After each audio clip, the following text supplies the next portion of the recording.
क्या आप भी देश और दुनिया की खबरों से रह जाते हैं बेखबर?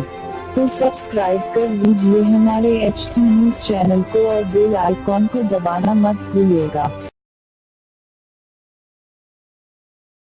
न्यूजीलैंड के खिलाफ भारत को अंतिम टी20 मैच में 4 रनों से हार मिली। पहले बल्लेबाजी करते हुए न्यूजीलैंड ने 212 रनों का स्कोर बनाया था, लेकिन भारत 208 रन ही बना पाया। अंतिम 3 ओवर में टीम को जीत के लिए 47 रन चाहिए थे। दिनेश कार्तिक और कुणाल पांड्या ने विस्फोटक बल्लेबाजी करते हुए भारत को जीत के करीब ला दिया था।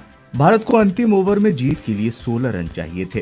पहली गेंद पर दिनेश कार्तिक ने 2 रन लिया, वहीं दूसरी गेंद पर डॉट खेल गए। ओवर की तीसरी गेंद को उन्होंने लॉन्ग ऑन की तरफ खेला, लेकिन रन नहीं लिया।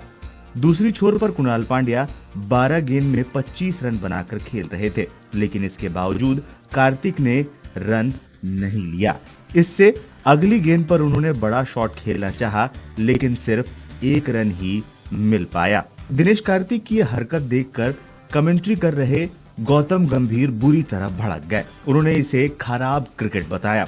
वो लगातार दिनेश कार्तिक की इस बात पर आलोचना करने लगे और कहा कि ये काफी खराब क्रिकेट है। आप सिंगल कैसे नहीं ले सकते जब आपके सामने वाला बल्लेबाज 200 की स्ट्राइक रेट से रन बना रहा हो और आप सिंगल ना ले, ये समझ से बाहर है। ये काफी खराब क्रिकेट है।